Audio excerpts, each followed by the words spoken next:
Hi, I'm Mike the Healer Gut Guy, and in this video I'm going to help you determine whether you have IBS or Crohn's disease. It's sad that your stupid GI doctor can't figure it out because it is actually very, very simple. So first we have to start out, what does IBS mean? IBS stands for Irritable Bowel Syndrome.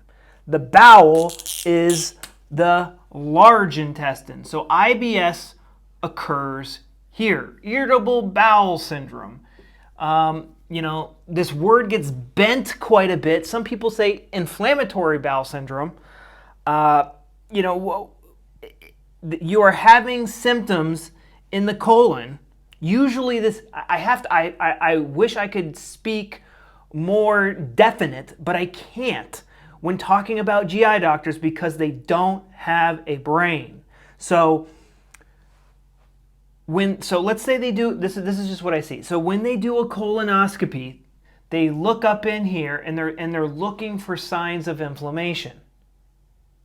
Now, if somebody is having symptoms like diarrhea and constipation and gut pain and cramping, they're going to sometimes they'll do a colonoscopy and look and see what's going on up in here. If it's inflamed, they'll diagnose colitis. The colon is inflamed. Colitis. Colon is inflamed. If it's like inflamed and bloody, they'll diagnose ulcerative colitis, the ulcerations, because there's blood. But if they don't see ulcerations, they don't see blood, and they don't see inflammation, they might diagnose IBS. Irritable bowel syndrome. There's no major signs of inflammation, but the colon is experiencing symptoms. Okay, now that we've established what IBS is, what is IBS? IBS is when someone has bowel symptoms such as gas, diarrhea, maybe constipation, cramping, and they do a colonoscopy and there's no inflammation, there's no ulcers, there's no blood. Maybe there's mucus coming out. When somebody has, now Crohn's disease is a very confusing term because nobody uses it the way that they should. And the founder, the guy who discovered, he didn't discover Crohn's, he is livid, he is rolling in his grave that the GI community is calling regional ileitis Crohn's disease because it is batshit stupid. It's dumb.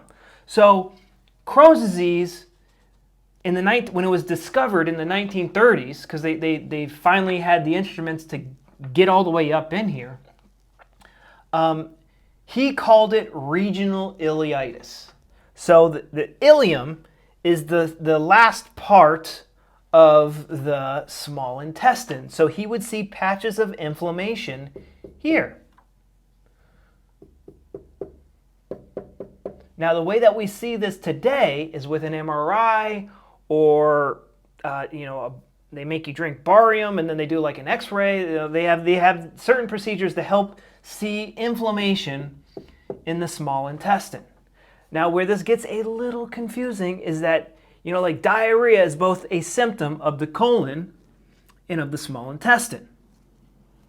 Gut pain is both a symptom of the colon and the small intestine. But the term Crohn's disease it's so jacked up today. It's supposed to mean inflammation anywhere from mouth to butthole, but nobody uses the term that way. The term is usually used to describe somebody with inflammation in the small intestine. And I use the word usually. And the point that I'm trying to make here is that who the fuck cares what we call it? You just need to know where the inflammation is. It's really that simple. We don't need these, like literally you could talk to one GI doctor and he'll say, oh yeah, he has Crohn's disease. And then he could wake up the next day and go, oh no, he doesn't have Crohn's disease. And you could talk to something, like it's stupid. Is it inflamed or is it or not? Call it regional ileitis. There's inflammation in the small intestine. This is how doctors have been practicing for thousands of years. And just these past 100 years, they've gone and mucked everything up. There is a time where we do need their help. There is in rare instances, there is a time where we need surgery. But it's very important that they start speaking correctly and they stop talking like babbling idiots, because that's what they are. That's how you guys are behaving right now. So, do you have IBS or Crohn's disease? How can we figure this out? If you do a colonoscopy and there's no inflammation in the colon, then yeah, it might be IBS. It's a little bit of a logic thing, which I don't expect GI doctors to be capable of. So, is there inflammation in the small intestine? If there's inflammation in the small intestine, you could call this Crohn's disease. And this is a very confusing, and using that term is very confusing because it means different things to different people on different days. There's inflammation in the small intestine, ileitis, regional ileitis. He called it regional because it would be in different spots. Or you just say ileitis. The small intestine is inflamed. Colitis, the colon is inflamed. But IBS is a term reserved for, there seems to be discomfort in the colon, but we don't see any inflammation, we don't see any ulcerations.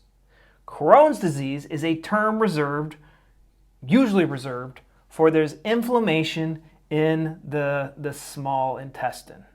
And usually the person has fistulas and stuff, but that's a whole nother topic. But Crohn's, when the term was first starting to be used, the word Crohn's disease means inflammation in the small intestine. Sorry for all the backstory, but when you're speaking to your GI doctor, when you're speaking with other people, I want you guys to understand this stuff. You have to take responsibility for your own health, because these guys can't use terms correctly. Crohn's disease is inflammation of the small intestine. How can you detect if there's inflammation in the small intestine? Usually we're looking, there's MRIs, there's drink this barium drink and they do an x-ray. They'll know how to detect inflammation in the small intestine, but it's like a very simple, straightforward question that needs to be answered. I have Crohn's when there's inflammation in my small intestine. That's simple. If we want to use the original correct term that this guy wanted us to use, Dr. Crohn's, the disease that was named after him, which he did not want it to be named after him, he wanted it to be called regional ileitis. And if we have IBS, there's no inflammation in the small intestine, in the large intestine. There's no inflammation in the colon, and I seem to be having symptoms. But I also just did a bunch of tests, and there's no inflammation in my small intestine. And the term that they usually use is IBS.